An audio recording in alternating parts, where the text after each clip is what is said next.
Assalamualaikum warahmatullahi wabarakatuh. Perkenalkan, nama saya Julgi Parimuda dari kelas 2D3 Teknik Informatika B, NRP 312050046, Politeknik Elektronika Negeri Surabaya.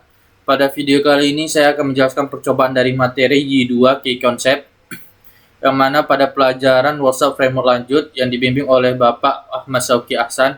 Untuk itu langsung saja. Di sini kita pertama mempelajari tentang komponen ya. Aplikasi Y2 merupakan aplikasi yang mengandung konsep OOP, Object Oriented Programming, yang dibangun menggunakan komponen. Jadi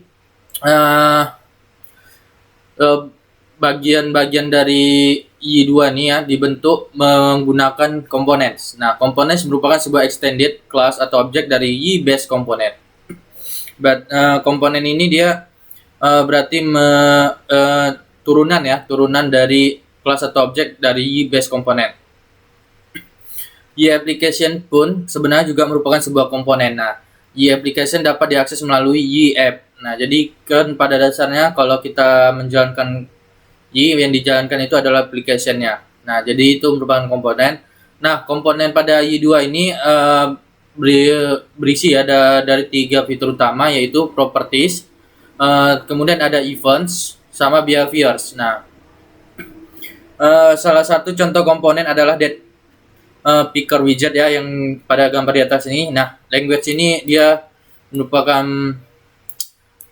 properties di dalamnya ya, language name. Nah, ini picker ini adalah komponen ya, komponen dari widgets. Oke. Komponen ini dapat digunakan dengan mudah di view untuk memilih tanggal secara interaktif. Properti dari komponen juga dapat diubah dengan mudah untuk menyesuaikan konfigurasinya. Jadi ini propertiesnya bisa langsung kita ubah ya. Ini language-nya RU, mungkin Rusia, name-nya country ya. Kemudian komponen di Y2 sangat powerful, namun membutuhkan sumber daya atau CPU dan memori yang cukup besar. Nah, jadi komponennya ini memakan banyak ya penyimpanan ataupun sumber daya di laptop kita. Jadi perlu sumber daya yang cukup besar. Jika kelas atau objek komponen yang Anda buat tidak membutuhkan events dan behavior, Anda dapat membuatnya dengan mengextend Y-based object. Nah, Y-based object ini juga sebenarnya juga terdapat di dalam Y-based komponen. Nah, jadi kalau kita sudah menggunakan atau mengextend ya use Y-based komponen, nah kita kalau mau mengextend komponen kita melalui objek, kita tidak perlu lagi mendeklarasikan ininya. Tidak perlu lagi menggunakan use Y-based object, cukup ini aja, Y-based komponen. Oke. Ini berupa selain komponen yang di-built-in langsung dari Y ya, di sini kita juga bisa membuat komponen kita sendiri atau custom komponen. Jika diperlukan, Anda dapat membuat custom komponen sendiri dengan cara yaitu buat sebuah file PHP yang berisi custom komponen Anda dan letakkan di directory components. Nah, ini pada dasarnya kalau kita baru menginstal Y ya, itu directory komponennya tidak ada, jadi bisa kita buat sendiri. Tambahkan komponen Anda ke dalam file konfigurasi web. Nah, jadi kita deklarasikan juga komponennya ya di konfigurasi di web.php agar terbaca komponen kita ya. Contohnya ini seperti ini ya. Ini komponennya namanya dideklarasikan dengan nama components. Ini ya, my components ya, dideklarasikan dengan nama my components. Lalu dalam my components ini diberitahu kelasnya yang mana ya. Nah, diisi path dari my component kita. Anda dapat memanggil custom komponen Anda melalui Y-app nama komponen. Nah, untuk itu langsung saja ya saya praktikkan. Di sini di bagian rootnya nih ya, kita buat sebuah folder baru, dengan nama components. Nah, seperti ini. Nah, baru di dalam components-nya ini ya kita tambahkan sebuah file. Di sini saya buat nama komponennya itu ya, custom components-nya itu my components. Nah, my component.php. Nah, di sini perlu kita kasih tag PHP-nya ya. Oke, nah seperti ini. Kemudian kita menggunakan namespace-nya ya, namespace dari komponen tadi, dia itu app ya, app komponen kalau tidak salah. Kita lihat di sini. Nah, seperti Ini, nah, app components ya nih. Nah, ini properties. Nah, name space app components. Nah, kemudian ini dia ya, custom component. Nah, kemudian kita buat kelas di dalam komponen ini sesuai dengan nama komponen yang kita beri, yaitu my components extend components. Nah, di sini bisa kita lihat ada error ya, karena tipe dari komponen ini tidak ditemukan. Nah, itu kita perlu mengextendnya, kelasnya komponen itu ya dengan use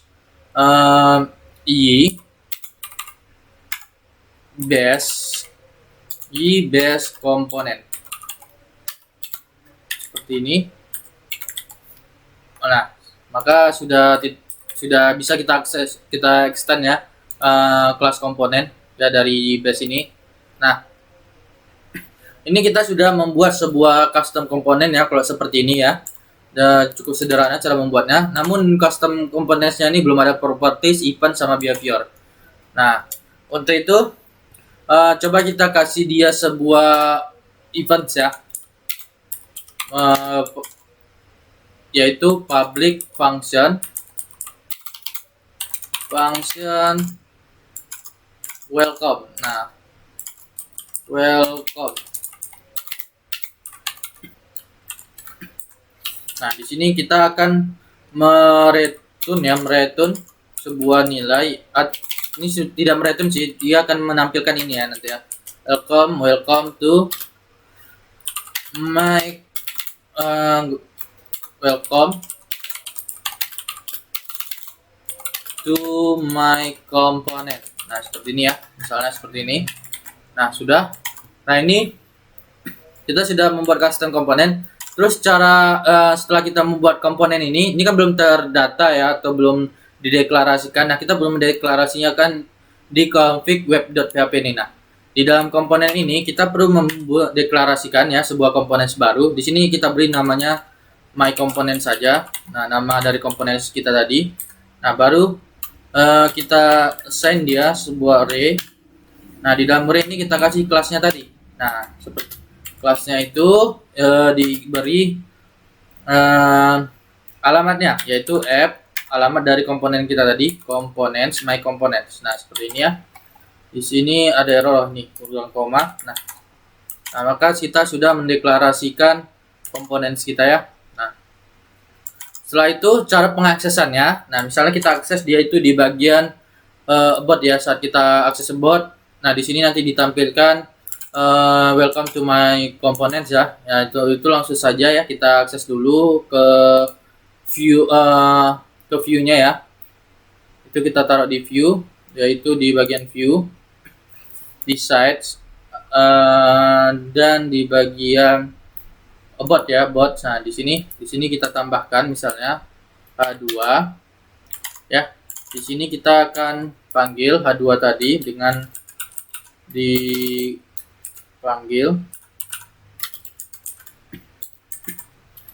Oke, kita panggil seperti ini ya, yaitu app my component welcome. Nah, ini bisa juga kita biar tidak menggunakan slash seperti ini ya, slash seperti ini bisa kita kasih sini use y. Nah, seperti ini. Di sini kita cukup kasih y. Nah, seperti ini. Lalu kita akses app-nya ya, properti app-nya. Nah, baru kita akses komponen kita tadi ya, sesuai dengan yang kita deklarasikan, my component. Nah, seperti ini. Lalu kita akses event-nya tadi, welcome. Nah, welcome seperti ini ya. Oke, seperti ini. Welcome, my components welcome. Nah, coba kita akses ya. Pada saat kita akses about, di sini ada warning. This statement component has no effect. Oke, no effect. Coba kita kasih yang biasa saja ya, seperti ini. Nah, coba pakai error. Nah, seperti ini. Welcome to my component ya. Sudah berhasil ya diakses welcome to my component. Oke, sudah. Setelah itu kita masuk ke bagian properties. Nah, komponen ini memiliki properties. Nah, misal nih, ini tadi kan di sini dijelaskan ya, dijelaskan kalau kita menggunakan properti saja tanpa ada event dan behavior, kita bisa menggunakan objek. Nah, itu yang dimaksud tuh. Di sini kita mengextend objek, bukan komponen. Nah, di sini kita extend objek ya. Nah, kita extend objek seperti ini. Nah, coba kita refresh. Nah, dia akan error. Kenapa? Karena app components objeknya tidak ditemukan ya. Berarti kita perlu definisikan juga use the base object oke ini oke di sini cannot use object because object is special name. Kita baca tadi ya, di sini i base object. Oh, objeknya huruf besar. Oh, berarti ini saya salah ya. Ini saya oke, ini name is plus. Oke, berarti di sini objek juga ya. Cannot use i object, i base object ya. Oke, mungkin i base komponen. Nah, dan ini sepertinya tidak bisa ya. Special class name yang nggak bisa. Kalau kita pakai huruf kecil pun tidak bisa ya. Mungkin kita pakai komponennya saja ya, tidak usah pakai objek karena kita kedepannya juga akan menggunakan event. Nah, ini sudah menggunakan event juga ya kita di sini. Oke, jadi seperti itu. Ini kalau kita misal kasih objek ya, objek atau error. Mungkin kalau kita hapus masih kosong ya. Plus app komponen objek tidak ditemukan. Oke, berarti meski components ya. Nah, components. Oke. Kemudian kita kasih properties ya. Nah, pada PHP variable di dalam sebuah objek ya juga disebut properties. Nah, berarti variable di dalam objek ini di dalam kelas ini disebut properties. Nah, I2 menggunakan sebuah cara penanganan properties menggunakan metode getter dan setter. Metode getter adalah metode yang namanya dimulai dengan kata get, sedangkan setter dimulai dengan kata set. Nah, ini metode getter dan ini adalah setter. Anda dapat mengakses metode getter atau setter ini seperti mengakses sebuah properti biasanya dengan menggunakan kata setelah kata get ataupun set, merupakan contoh lihat. Nah, seperti ini ya.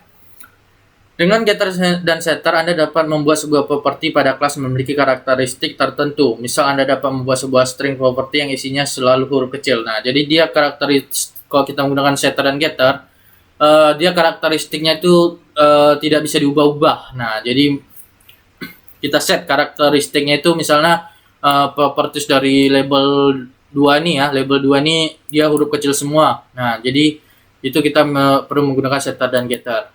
Nah, kemudian untuk membuat objek yang memiliki kemampuan ini, Anda harus mengextend kelas tersebut dari y-base object. Nah, ini kalau kita menggunakan properties ya seperti ini ya. Nah, ini kita perlu mengextend objek. Nah, namun karena kita dijelaskan di sini ya,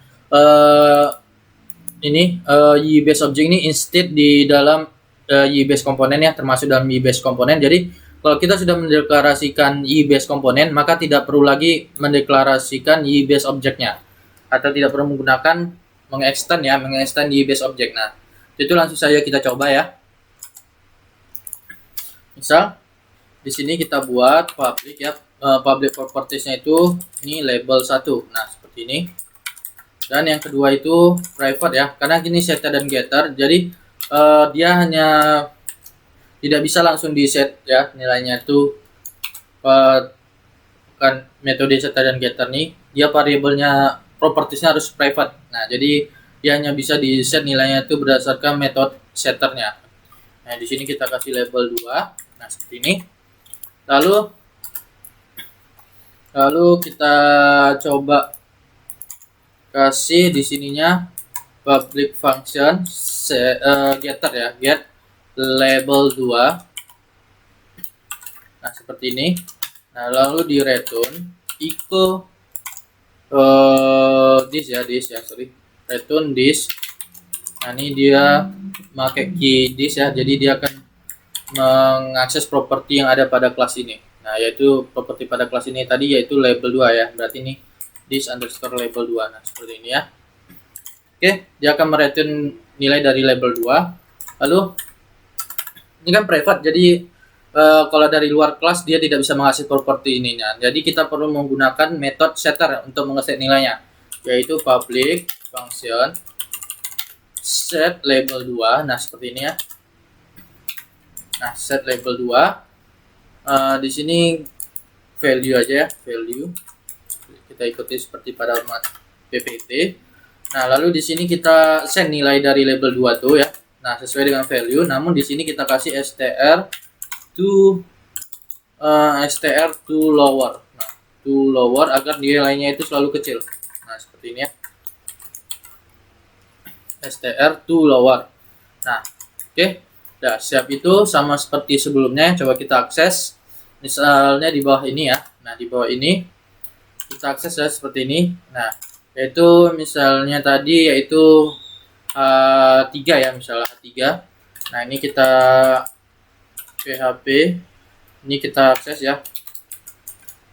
Kita akses yaitu pertama kita akses I-nya, baru properties dari app-nya ya. Nah, properties app-nya dari my component. Nah, baru di sini kita akses misalnya yang tanpa setter dan getter lah ya, public label 1 dulu lah. Nah, public label satunya misalnya kita akses ya, kita akses label 1. Nah, label 1 ya sama dengan my label 1. Nah, ini kita tanpa, kalau yang public ya tanpa perlu method setter ya untuk mengeset nilainya. Nah, seperti ini. Kemudian kita echokan ya, kita echokan. Nah, misalnya kita echokan, lagi ya. Nah, misalnya maaf ya, ini seharusnya seperti ini ya. Ini kan karena kita masih mengeset nilai ya, tidak perlu ditampilkan. Nah, baru di sini kita tampilkan dengan seperti ini ya. Echo label 1 sama dengan, nah seperti ini. Baru kita akses ya nilainya ini tadi. Nah, kita akses dan kita gabungkan ya, kita concatekan nanti return ya, karena ini kan di return ya, di return nilainya. Nah, seperti ini ya. Nah, ini kita akses propertinya. Ini ada error ya. Oh, karena kita udah ada echo, nggak perlu lagi. Nah, seperti ini ya. Nah, kita akses about. Nah, nih label 1, main label 1. Ini kita kecilkan ya, biar agak enak. Nah, seperti ini. Kemudian yang dengan menggunakan metode setter tadi ya, itu dia cukup kita copy ini dulu ya, kita copy ini. Nah, lalu kita akses metodenya. Nah, nggak langsung akses propertiesnya. Jadi kita akses metodenya tadi, set label. Di sini metodenya itu set label 2 ya, set label 2. Nah, kita send nilai, yaitu nilainya itu berupa string ya, berupa string yaitu my label 2. Nah, seperti ini. Nah, baru kita akses juga lagi. Kita akses ya, kita akses seperti ini juga label 2. Nilainya itu y my component. Nah, di sini kita nggak mengakses propertinya langsung. Kita mengakses melalui metode get label 2. Nah, get label 2 ya. Oke, coba kita. Nah, maka sudah sesuai ya. Nah, ini perbedaannya. Nah, di sini kan dia apa yang kita assign tetap sama ya, main label 1. Nah, ini karena kita menggunakan setter dan getter ya. Jadi dia mempertahankan ciri khas karakteristiknya. Nah, karakteristiknya itu setiap nilai yang di return itu adalah huruf kecil. Nah, jadi misal kita kasih di sini my label 2. Nah, maka ini tidak seperti ini hasilnya ya. Dia akan huruf kecil semua. Nah, tetap menjadi my label 2. Nah, seperti itu ya. Kemudian setelah properties masuk ke events ya. Events dapat diartikan sebagai suatu kejadian. Dengan memanfaatkan event, memungkinkan kita memasukkan kode program tertentu ke dalam program lainnya di sembarang tempat. Nah, jadi event ini adalah sebuah kejadian ya. Contohnya macam ini ya, macam components welcome nih. Nah, nih welcome ini bisa juga menjadi event. Nah, bisa menjadi event ya. Nah, yang mana welcome ini nanti bisa kita panggil di kode program mana aja. Nah, mau di controller, model, bebas. Nah, namun sebuah event dapat dikaitkan ya, di-attach dengan satu atau lebih event handler. Nah, berarti di dalam event itu bisa kita panggil event lagi ya, sepertinya. Nah, untuk untuk event ini bisa digunakan di kode program lainnya, kita perlu menggunakan trigger. Nah, seperti pada poin ini dijelaskan, event handler, metode yang akan secara otomatis dijalankan ketika sebuah event terjadi. Nah, jadi dia memerlukan event handler ya. Event handler ini yaitu event tadi ya, tapi dia akan terjadi otomatis ketika ada triggernya. Nah, jadi kalau nggak ada trigger, itu tidak dijalankan eventnya. Nah, berbeda dengan event yang biasa. Ini kan ada event biasa dan event handler. Nah, event biasa itu ini kita cukup panggil aja seperti ini tadi ya. Nah, nih kita cukup panggil ini aja, dia langsung dijalankan eventnya.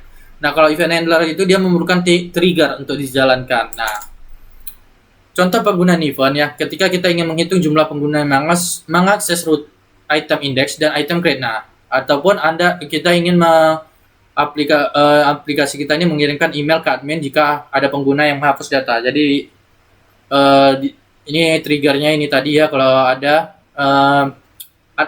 user ya yang menghapus data. Nah, ini contoh event handler ya, ada triggernya. Kemudian ketika kita ingin membuat notifikasi jika ada user baru. Nah, ini triggernya ya, kalau ada user baru. Nah, maka event handler itu dijalankan dan lain-lain.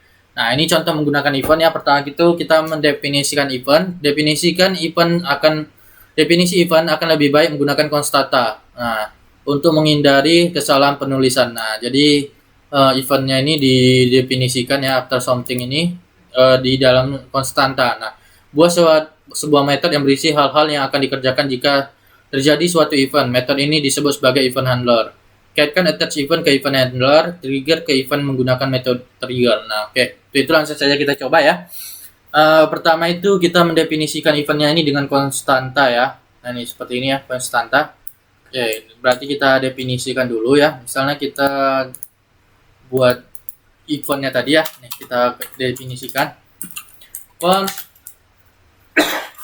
Dia meski huruf besar ya. Nah, nih. Event after something. Nah, after something.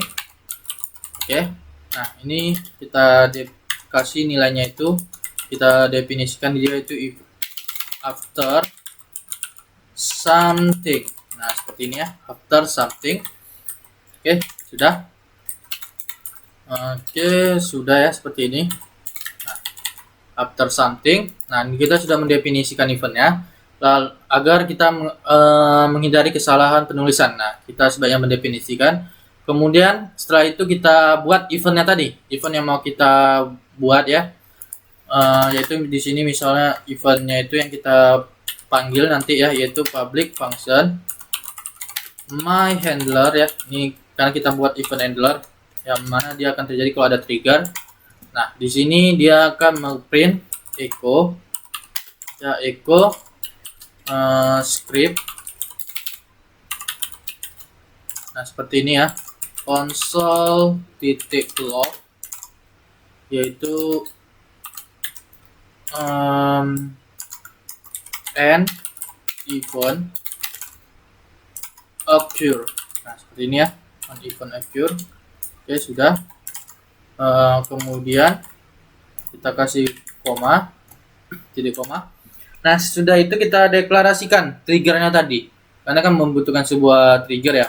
Nah, kita deklarasikan di sini, kita buat triggernya itu tadi ya, sesuai dengan yang di sini ya, sesuai dengan di konstantanya, yaitu after something. Berarti on terhadap after something. Nah, seperti ini. Nah, dia akan memanggil komponen kita tadi, ini ya komponen kita. Kemudian akan mengakses handlernya kita. Nah, handlernya itu tadi di sini my handler ya, my handler. Nah, ini kita copy. Nah, kita kasih my handler. Nah, maka sudah kita deklarasikan ya event handler kita tadi. Nah, sekarang cara pengaksesannya yaitu misalnya di sini ditaruh di action abort ya, controller abort. Nah, jadi kita buka controller, set controller, baru kita action abort. Action login, logout, kontak, abort. Nah, di sini ya. Nah, ini coba kita hapus dulu ya. Nah, ini. Nah, di sini kita akses ya. Kita akses seperti biasa, yaitu kita UC-kan dulu ya. UC-nya udah ada ya. UC.2 ya. Terus kita akses property app-nya. Lalu kita akses komponen kita tadi, my component. Oke, my component. Nah, baru dia triggernya. Kita kasih trigger. Oke. Nah, baru kita kasih dia slash komponen kita tadi apa ya? My component kan? Seperti ini, my components. Nah, my component. Nah, seperti ini ya. Event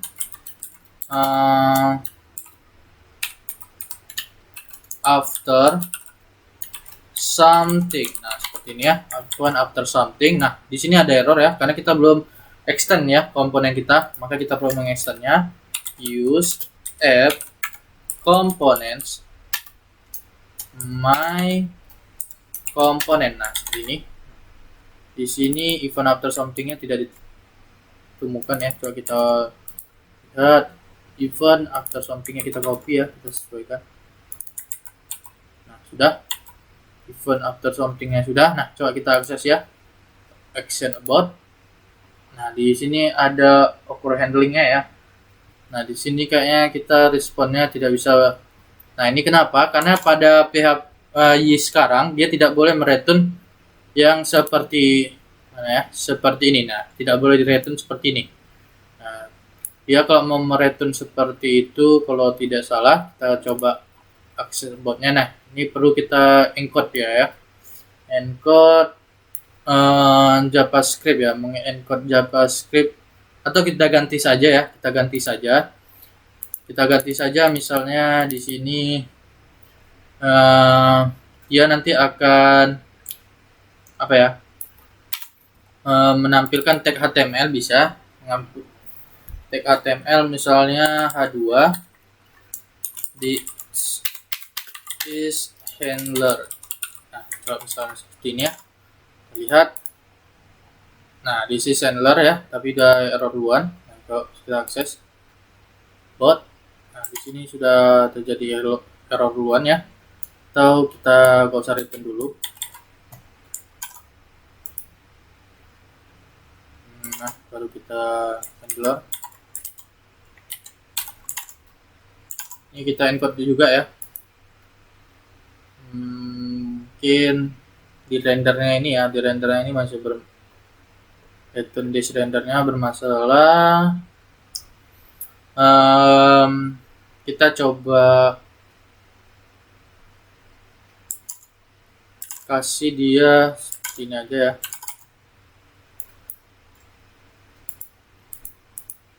Misalnya this is handler ya tadi. Nah, di sini error ya, karena dia returnnya tuh seharusnya tidak bisa di sini ya. Ya, seharusnya kita itu coba return rendernya itu kita kasih parameter ya. Di dalam parameter pun dia tidak bisa sepertinya. Dua parameter bisa tidak ya? Nah, tidak bisa ya. Nah, jadi seperti itu ya kalau handler. Nah, jadi dia handlernya bisa di sini, tapi dia tidak boleh mengganggu returnnya nih. Nah, ini kan karena kita mengecho sesuatu, jadi itu tidak diperbolehkan untuk Y saat ini ya, karena mengecho sesuatu itu ya itu tadi. Oke, sudah. Setelah itu kita komen aja nih ya, karena sudah tidak diperbolehkan. Kita masuk ke behaviors. Nah, behavior ini merupakan tingkah laku atau kebiasaan ya dari komponen kita. Nah, dengan behavior Anda dapat meningkatkan kemampuan sebuah komponen tanpa harus mengubah komponen tersebut. Anda dapat mengetes behavior pada komponen dengan teknik statically atau dynamically. Nah, statically mengetes behavior pada sebuah komponen dengan mengoverride method behavior.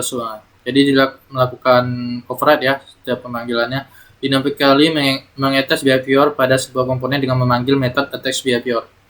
Nah, ini bedanya yaitu kalau di sini static ya, ini static behavior ya, statically, secara statically. Nah, dia langsung dilakukan di behavior pada setiap controller. Nah, jadi public function behaviornya nih ya, jadi seperti ini. My components di side controller ya. Kalau kita scroll di atas itu ada behavior. Nah, public function behavior. Nah, ini dia secara statistically dia itu manggil behavior access control sama per filter. Nah, oke, behavior access control sama. Nah, nih access control ini untuk autentikasi ya. Nih kalau logout seperti mana. Nah, nih kalau action logout ya, load di true-nya dan rules-nya ini ya. Nah, seperti itu. Kemudian ada secara dynamically. Nah, jadi behavior yang sudah di built-in sama Y ya, kita panggil ya secara otomatis seperti ini ya. Kita komponen attach behavior, my behavior, new behavior. Nah, seperti ini ya. Ini contohnya. Dia tidak di public function behaviornya, tapi di bebas di mana saja. Oke, kemudian ada Y2 juga menyediakan beberapa built-in behavior, di antara access control behavior ya, pada contoh sebelumnya. Ini untuk memfilter hak akses penggunaan terhadap control action. Nah, jadi dia memberi akses ya terhadap set controller ini pada yaitu ketika hanya logout ya. Jadi sudah logout, bot ini set control bisa diakses ya. Nah, set control bisa diakses. Dan pada saat logout pun diperbolehkan. Nah, pada saat belum logout juga diperbolehkan. Nah, dengan rules-nya ini ya. Oke, setelah itu ada timestamp behavior ya, dimana ini untuk mencatat waktu pembuatan dan perubahan data ID table secara otomatis. Nah, Anda perlu membuat kolom created ya, kolom created dan update dengan tipe integer pada tabel terkait. Blamable behavior ya, contoh di samping ini timestamp, ini blamable. Nah, digunakan untuk mencatat user ID yang melakukan pembuatan ataupun perubahan data di table secara otomatis. Nah, jadi yang timestamp ini mencatat secara waktu ya, dan blamable ini secara user yang melakukan perubahan ataupun pembuatan sebuah data gitu. Nah, di sini kita perlu membuat dua kolom ya di antara timestamp atau blamable. Kalau timestamp kita perlu membuat created at dan updated at dengan tipe data integer. Nah, blamable itu created by sama updated by. Kemudian ada itu configuration. Nah, configuration banyak digunakan ketika membuat objek baru ataupun menginisialisasi objek yang sudah ada. Nah, format dari sebuah configuration dapat dideskripsikan dalam bentuk array seperti berikut. Nah, class name, property on event name, as behavior name. Nah, ini biasanya pada komponen ya. Komponen kita tentukan kelasnya di mana, letak kelasnya di mana, propertinya apa aja, ataupun ini kalau dia ada event handlernya, on event apa. Nah, dan ini kalau dia memiliki behavior. Configuration untuk Y application merupakan salah satu bentuk configuration yang sangat kompleks. Sebagian besar dari widget juga diatur menggunakan configuration. Nah, configuration ini contohnya itu pada saat kita mengasih web. Nah, ini merupakan configuration ya. Mana di sini melakukan config terhadap ID, name, default root, bootstrap, alias, dan komponen-komponen yang ada. Nah, ini ya.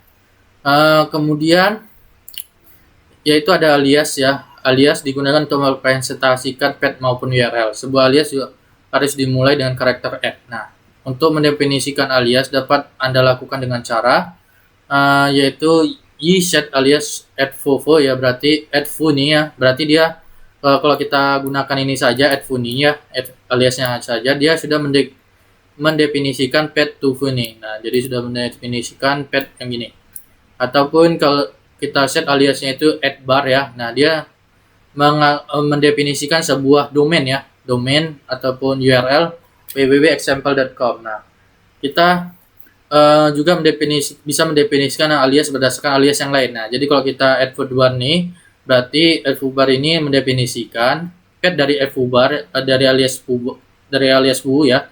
Berarti dia path-nya itu /path/to/foo ya, /foo. Nah, baru ditambah /bar. Nah, jadi @foobar nih tadi, /foobar nih ya. Lalu alias juga dapat didefinisikan pada application configuration web.php. Nah, aliases ini kita lihat di sini ada aliases enggak ya. Ini nih, bower ya. Jadi kalau kita add bower kan, maka dia akan mendefinisikan pet dari alias vendor ya, alias vendor ya, dan bower asset. Nah, jadi alias vendor ini ditambahkan pet baru yaitu bower asset. Nah, seperti itu. Yang di sini aliasnya itu contohnya foo tadi ya, sama bar tadi bisa kita aliaskan di sini. Untuk menggunakan alias dapat Anda lakukan dengan memanggil metode iGetAlias. Contoh sebenarnya. Ini kalau kita mau memanggil aliasnya ya, iGetAliasFoo, iGetAliasBar, nah seperti ini. Di beberapa tempat alias dapat digunakan tanpa harus memanggil metode iGetAlias. Contoh ya, pada saat kita mengakses cache ya dari file cache-nya, nah dia cukup gini aja ya, runtime tanpa perlu get alias add cache baru selesai cache. Nah, tanpa ada perlu itu ya. Predefined alias yaitu yang sudah didefinisikan sebelumnya pada y ya, yaitu ada add alias y, alias app, alias runtime, alias web root, alias web, alias vendor, alias bower, alias npm. Nah, jadi kalau pada saat kita menginstal aplikasi y sudah menyediakan beberapa alias seperti ini. Kalau alias y ini merupakan direktori di mana letak dari base.php. Nah, jadi kalau base.php ini petnya ini dialiaskan dengan y. Oke, alias app ini yaitu root petnya atau pet utama ya dari aplikasi kita. Lalu ada runtime. Nah, ini berisi juga di dalam runtime ini alias dari app kita, alias app ya, baru ditambahin pet runtime. Ada alias web root, web, vendor, bower, dan npm dan lainnya ya. Lalu ada class autoloading. Aplikasi bergantung pada mekanisme class autoloading untuk mengikut sertakan kelas-kelas yang dibutuhkan. Nah, autoloader dipasang ketika Anda menginstalkan file y.php. Nah, jadi secara default y menggunakan dua class autoloader yaitu composer autoloader dan y autoloader yang diletakkan pada entry script file index.php. Jika Anda menggunakan beberapa kelas autoloader, pastikan y autoloader ditempatkan paling akhir. Nah, jadi contohnya ini kelas autoloading ini ya, kita mengikut kertas pada saat application dijalankan, kelas-kelas yang ditaruh di dalam autoloading ini langsung di load ya, langsung dimuat dan kita bisa mengakses kelasnya. Contohnya itu ya ini tadi, yaitu vendor yshop y.php ya. Nah, ini kita ini merupakan autoloadernya ya, y.php ini merupakan autoloader nih vendor yshop y.php nya. Ini adalah autoloadernya. Terus yang kita load pada saat melakukan autoloader yaitu adalah composer autoloader. Nah, ada composer autoloader juga yaitu yang ini tadi ya, vendor autoload dari PHP ini composer autoloader. Lalu yang autoloader itu yaitu y.php ini. Nah, oke. Mungkin itu saja yang bisa saya sampaikan. Lebih dan kurangnya saya mohon maaf. Saya akhiri. Assalamualaikum warahmatullahi wabarakatuh. Untuk video latihan saya akan buat part selanjutnya ya. Kalau begitu saya akhiri. Assalamualaikum warahmatullahi wabarakatuh.